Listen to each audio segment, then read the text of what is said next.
Story by Irina B. Yandex Sen. Mandarin. Read by Tatiana Orlova. The wedding was celebrated on a grand scale. Taya gazed distantly at the lavish decorations of the wedding hall. It seemed to her that everything happening now had nothing to do with her. All these luxuriously dressed people with bouquets in their hands.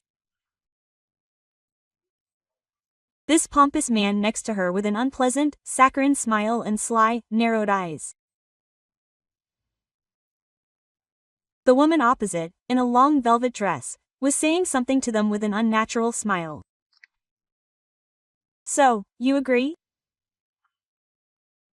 Taya finally heard the words of the Zach's employee through a haze. This was probably not the first time the woman had asked her this question. Taya realized this when she saw the surprised, frightened looks on the guests' faces. Yes, I agree, she said quietly, looking at her feet. Taya noticed her fiancé's smug smile. The way her mother exhaled and straightened her shoulders, the way her future mother-in-law giggled haughtily. Taya sighed. She felt completely out of place at this celebration of life. And it didn't matter that it was her own wedding. What a beauty, the guests praised the bride. Taya truly looked like a fairy tale princess, in a designer lace floor-length wedding dress with a long, airy skirt. Slender and fragile, with huge blue eyes and blonde curls, a certain detachment in her gaze. Taya was a very beautiful bride, but she couldn't be called happy. But no one particularly cared. Taya, my daughter, is a wonderful option. Elena Vasilievna looked at her daughter imploringly. Simply perfect. Your marriage to Anton will solve all our problems. Mom, what are our problems?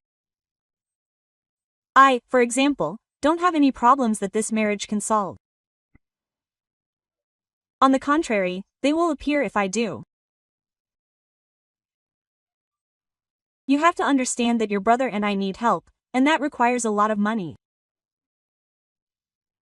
Or do you want us all to end up on the street? Quote. The woman protested. We're your family. Mom, what does this have to do with me? I do everything I can to keep our family afloat. I study and work. It's not my fault that Edith got into trouble again, Taya said, throwing up her hands.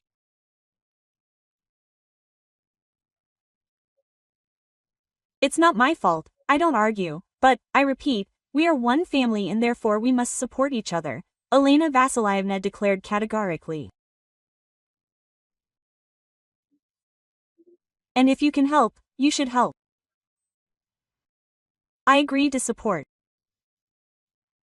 However, don't you think that for courage based on calculation this is not much of a support? I don't want to sacrifice my happiness so that my brother can continue to tempt fate. Maybe it's time for him to pay his own bills? Maybe then he will finally grow up. Taya, how can you do this? Self-sacrifice for the sake of family is normal. If I had the same opportunities as you, I wouldn't even think about it. After all, you can help not only Edith, but also me get out of this poverty. And you yourself will finally be able to live normally, in abundance, without needing anything. Don't you really want to live like a human being? Elena Vasilievna did not give up. I really want to live like a human being, in love and mutual understanding. That's the most important thing for me, you understand, and not money at all. You just don't understand anything yet. You haven't lived long enough, The woman narrowed her eyes in a hut. Even the sweetest and most beloved can't count on paradise. And what can your Yaroslav offer you? Yes, a hut, because he simply doesn't have the money for anything else. Taya had been dating Yaroslav for a long time. They used to be in the same class. The boy had 3 younger brothers, whom their mother raised alone. Their father died in a fire at an oil depot. He worked there. Now Yaroslav was trying his best to help his mother raise his brothers. The boy didn't even think about going to university. He graduated from a naval school and served in the Navy. Yaroslav stayed there to work. They paid a good salary. Taya grew up in a more affluent family. Her parents had 2 children, Taya and Edith.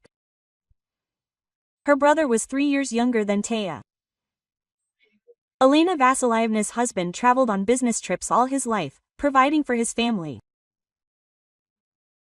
Taya always had nice, brand-name clothes and the latest gadgets. Friends and neighbors envied her. However, the girl she understood that envy was unfounded. There was absolutely no reason to envy what was really going on in their family. Taya grew up witnessing constant scandals and arguments. Her mother was jealous of her husband, suspecting him of every mortal sin. After each of his business trips, she would interrogate him thoroughly. Her husband didn't like this either. All this resulted in constant showdowns. As it turned out, Elena Vasilyevna's suspicions of her husband were not unfounded, and even the birth of Edith, which strengthened the family, didn't keep her father close to his disgusting, troublemaking wife. The man left Elena and moved to another region. A new family was waiting for him there. Taya saw him only a few times after that. Once, she visited her father for the holidays. However, when her mother learned that she liked it there, the girl was well received, and her father's new wife turned out to be a very nice woman. She never let Taya go there again. Her father sometimes came on business and took the children for walks. For a couple of hours. Elena Vasilyevna wouldn't let them go for longer. He paid a good amount of child support. Taya's father also came to her wedding. He looked at his daughter and sighed.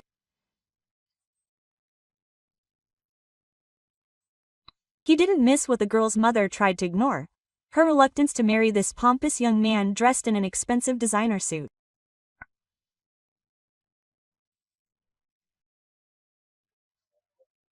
After her father left, Taya's life changed completely and irrevocably. Her 5-year-old mother made her the eldest and responsible for everything, especially for her younger brother. If Edith cried, it was always Taya's fault.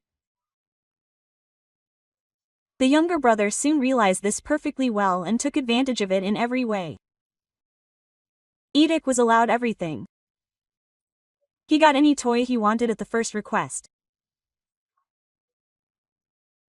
Be it a new car from the store or that Anaku he really wanted to play with. Quote,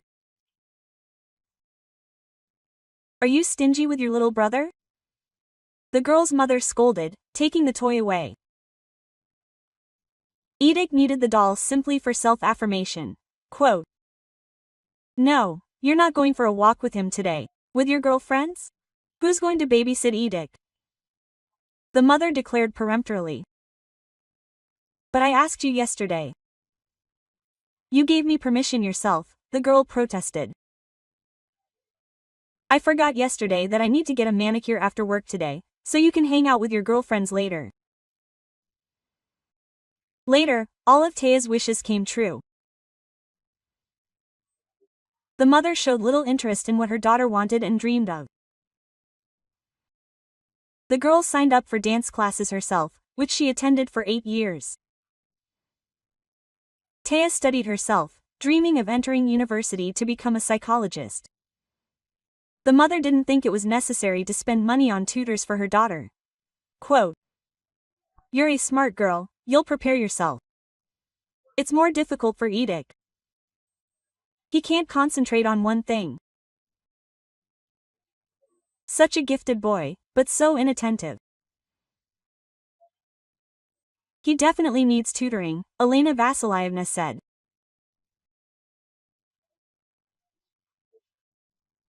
Meanwhile, the gifted boy struggled through grades, sometimes rewriting final tests several times. Even tutors couldn't help him. When Taya entered university and went to study in another city, she felt as if she'd been born again. New friends, an independent life, interesting studies. Elena Vasilyevna warned her daughter right away. She couldn't even count on her help. Quote, "I taught and raised you for so many years. Now it's time to think about Edic's future. You're already an adult, you've entered university. Find a part-time job and study. One doesn't interfere with the other." Since she refused to listen to my advice and enroll in the correspondence program, Elena Vasilyevna became upset with both her daughter and her husband. He continued to pay Taya child support, but he transferred it exclusively to her card. Now she couldn't spend that money on her son. Taya was a good student and received an increased scholarship. Child support and scholarships would have allowed her to live a carefree student life, if not for her mother. Quote, "Taya, you have to help us," Elena Vasilyevna called her daughter. "Adechka's phone is missing. Someone definitely stole it. This school is full of kids from disadvantaged families. What about this boy without a phone? Edic dropped out after 9th grade. There was nothing for him to do at school. He barely got into the agricultural college. He didn't get into any technical school based on his certificate scores. Mom, buy him a used phone. It's really inexpensive," her daughter advised. "What are you saying? Edic wants an iPhone, the latest model. He says it's a good phone." "That's exactly what he needs," the woman groaned. "Mom, do you know how much it costs? Maybe Edic will earn it himself," Taya was indignant. "And what does he need it for, I wonder? To show off to his friends. I know the price without you, that's why I ask for help. You're my daughter, Adechka's sister. Who else will help us?" Mother pressed on a sore spot. "Your father said that he doesn't have that kind of money. He paid for Edic's driving school. I dressed him for the fall. He needed to buy everything new. A boy shouldn't look worse than others. And you, please, help your brother with the phone." "Mom, my phone is already 5 years old. Dad bought it for me for my birthday. And I should buy Edic a new iPhone. Why would that be? Edic is your younger brother, and you should too." The conversation could easily end there, because Taya owed him, according to his mother, an infinite amount. By the way, Edic sold his old phone himself and spent the money on nightclubs. The old phone, which was 3 years old, was already quite worn out. He was fed up. He was sure his mother would buy him exactly the phone he'd indicated. Naturally, Edic wasn't mistaken. Taya was in her 5th year of college. All this time, she'd been helping her mother financially, as her brother was increasingly squeamish about her. Edith had graduated from college and was now looking for a decent job. At least, that's what Elena Vasilyevna said. Quote, "Well, he can't just take the first job that comes his way. He's looking for a good job with prospects and a decent salary," she said. The young man himself slept until noon. Waking up, he'd have a hearty lunch and head out in search of adventure. He was a regular at nightclubs and cafes. His mother and sister sponsored all these activities. His father no longer paid child support. He refused to help his son, Tunias. Quote, "Let him rest," Elena Vasilyevna told Taya when she tried to convince her that Edith was taking advantage of her kindness and selfless maternal love. The boy had just graduated from college. Let him come to his senses a bit and figure out his future.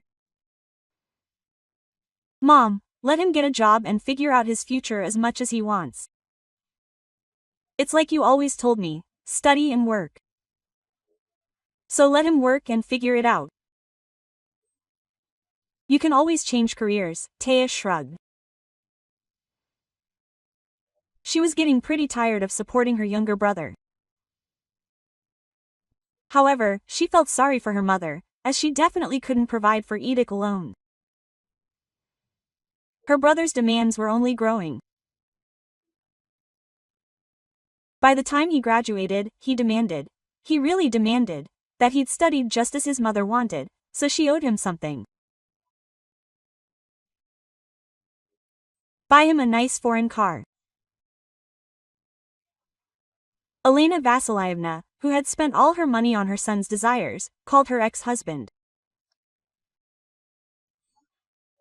She tried to persuade him, cried, scolded, and begged. In the end, the man agreed to give her son a car in exchange for complete freedom from future obligations. Quote, "My next contribution will only be for his wedding," he declared. That's what we decided. However, things didn't get any easier for Elena Vasilyevna. Now her son was demanding money for gas as well. Yaroslav had finished his military service by then and remained in the Navy. He went on long voyages, first as a sailor, and now as a pilot. He earned good money and helped the family. Quote, "Taya, don't worry, we'll definitely get married," he said, his beloved. However, he wasn't ready to take on such a responsibility yet. First, he needed to help his brothers get back on their feet. And Yaroslav's mother had fallen seriously ill, so all the money was going to them. Taya supported her beloved. The relationship in his family was quite trusting and sincere, exactly as it should be between family members. The girl was even a little envious of this. She was willing to wait, especially since she was still studying. Quote, "Taisia, you must come home urgently, immediately. I need your help." His mother sobbed into the phone. Taya, of course, was already home that same evening. Quote, "Edith is in big trouble," his mother wiped away her tears. "He's facing a real prison sentence and a huge fine. He needs a lot of money, and your father refuses to help. He said Edith is to blame. He did promise to pay for a good lawyer though. But that won't do much good unless we pay for the car repairs." "Mom, I don't understand anything." Taya shook her head. "Let's take it one step at a time. What money? What cars? What repairs? What are you even talking about? What do you mean?" Elena Vasilyevna was indignant. Your brother was in an accident, crashed into some oligarch's fancy car. He really did crash it. Now he owes a lot of money, plus. Well, Mom, what else? Don't be silent. Taya looked closely at her mother. Those aren't all his achievements, are they? There's a reason his father doesn't give him money. Edic was driving a little drunk. This infuriated your father, as if he himself hadn't been young and hadn't done stupid things. The woman immediately began to defend her son. Quote, Mom, this completely changes the situation. If Edic was drunk, then he's guilty anyway, and you're still covering for him. He'll never grow up like this. He'll always be hiding behind your skirt. Everything will grow up in its own time. Elena Vasilyevna waved it off. They promised to hush up the matter. We need money, lots of money. You understand that the boy doesn't need a criminal record. We need to do everything to prevent this. After all, with a criminal record you won't get a normal job. And how will people look at him after that? Quote. Elena Vasilyevna wailed. Mom, is Edic going to work? Taya snapped. It doesn't look like it. She already knew that she would have to help her brother. She didn't know, however, how to do it. And you go to this Anton, whose car Edic damaged. Talk. Maybe he will agree not to sue, to part, so to speak, peacefully, and we will pay him the money later. You are a smart, pretty girl. Try it, daughter, for your brother's sake. The hero of the occasion was sitting in his room at this time and calmly listening to music on his headphones. He's confident his mother will sort things out, and nothing will change in his comfortable life. Tai, is that you? Anton Berezina, the older brother of his secret classmate, looked at the girl in surprise.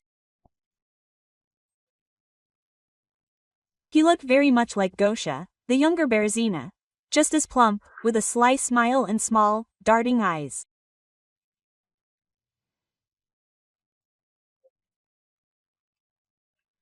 Back in 10th or 11th grade, Anton had tried to court her, giving her flowers and chocolates through his brother, but Taya always returned them.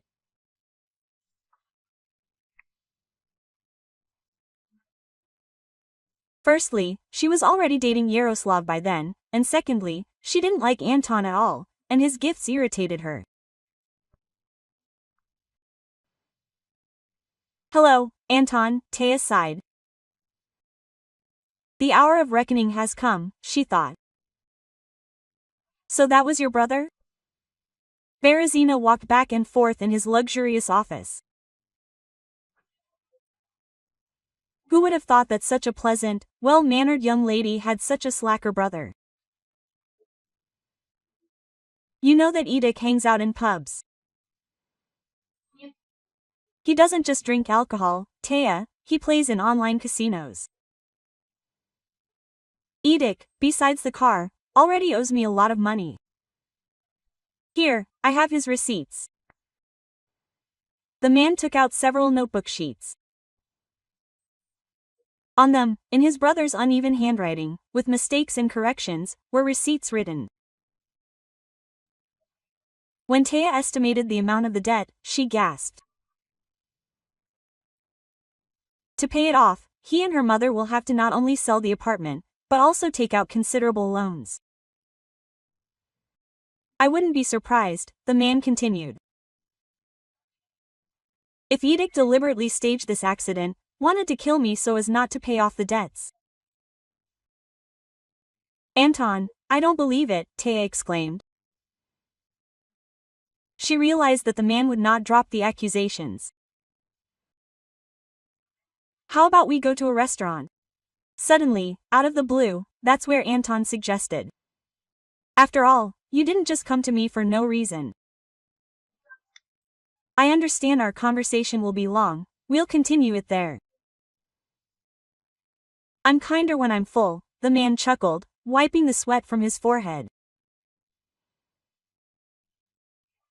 Taya had no choice but to agree. Anton didn't say yes or no.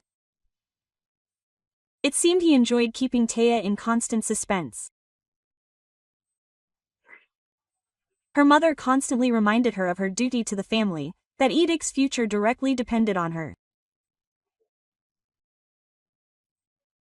Anton took Taya to restaurants and clubs, each time avoiding a direct answer. Taya, Anton came today. The mother met her daughter at the door.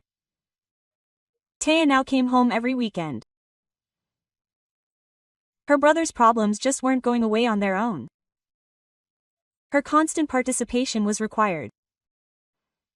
And what did he want? We agreed to meet in the evening, the girl shrugged. He asked for your hand, the mother announced solemnly. He said that if you marry him, there will be no trial. Moreover, he will forgive Edic all his debts, he'll hire him and even give us a monthly allowance on top of his salary.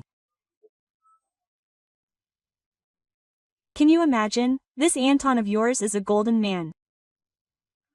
What a wonderful match, daughter. I congratulate you from the bottom of my heart. Mom, wait. Did you agree? What are you congratulating me on? You sold me to Anton for Edic's freedom, for your comfortable life. Taya couldn't believe what she was hearing. Of course I agreed. What does that have to do with selling me? I was saving my son. Every mother would do that, Elena Vasilievna exclaimed. It's a profitable match. You'll be in the chocolate too. So, in your opinion, every mother would sacrifice her daughter for her son? Taya asked, still not believing the reality of what was happening. Taya, how can you say that? Self-sacrifice for the sake of family is normal, and I'm not sacrificing you. If I had the same opportunities as you, I wouldn't even think twice about it. You can help not only Edic, but also me, for example, to escape from this poverty. And you yourself will finally be able to live a normal life, in abundance, without wanting for anything. Don't you really want to live like a normal person, not count every penny, live in a luxurious house, travel? Elena Vasilievna narrowed her eyes. However, that's no longer important. I have agreed to your marriage to Anton. Taya sat on pins and needles all evening. She listened to Anton's reasoning. He was seriously planning their future family life and remained silent. Let him talk, she thought. I'll definitely think of something. I won't allow this. I will never become his wife. Taya called Yaroslav in the evening, and at night, and in the morning, and the next day. However, her beloved didn't answer. There were times when they rarely spoke. There was no connection and no opportunity. This was one of those times. Anton wasted no time. He finally had a real chance to marry the woman he dreamed of for years. The man knew how to get what he wanted and wait. It would be a sin not to take advantage of the situation.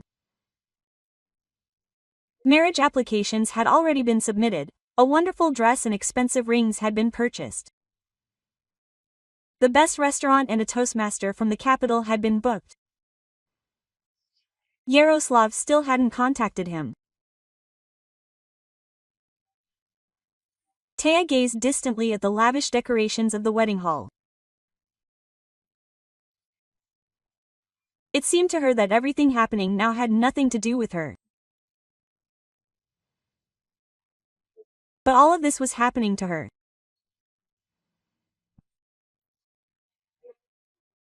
All these elegantly dressed people with bouquets in their hands were her relatives and those of her future husband, who had come to congratulate them.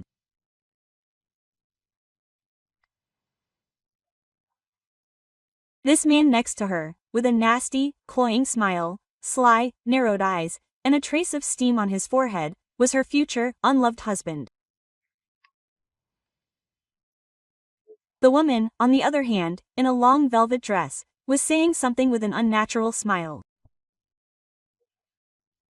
She's the one who will legitimize this marriage, which is beneficial to everyone except her. Yes, I agree, Taya quietly answers, unaware of what she's actually agreeing to. Her overweight, sweaty groom smiles smugly, and her mother exhales and straightens her shoulders. Tanya notices the haughty curl of her lips on her future mother-in-law's face. She believes Anton is doing the girl a great honor by marrying her, by making her part of their rich and privileged family. Taya sighs. She feels completely out of place at this celebration of life, at her own wedding. This is a celebration for everyone but her. The guests continue to praise the bride, who truly does resemble a fairy tale princess in a snow-white lace floor-length dress with a long, airy skirt.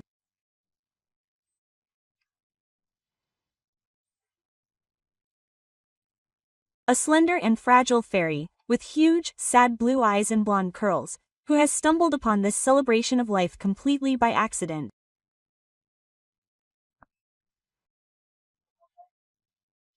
Young people, sign your names, and you will finally become husband and wife. A woman in a red velvet dress thunders. Taya looks around fearfully. There, in the hall, she seeks support and salvation. However, everyone looks at her expectantly.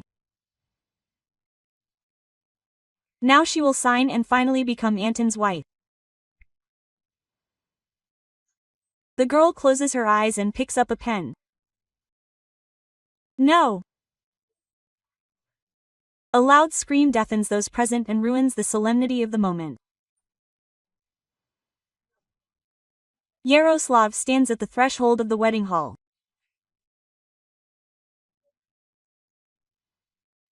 Dear listener, if you like this story, subscribe to our channel, give it a thumbs up, and leave your opinion in the comments.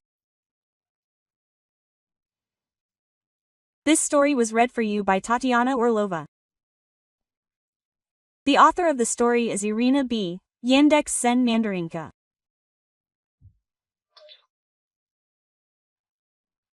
And I sincerely wish you all the best of health, a peaceful sky above your head, a good mood, and see you in the next story.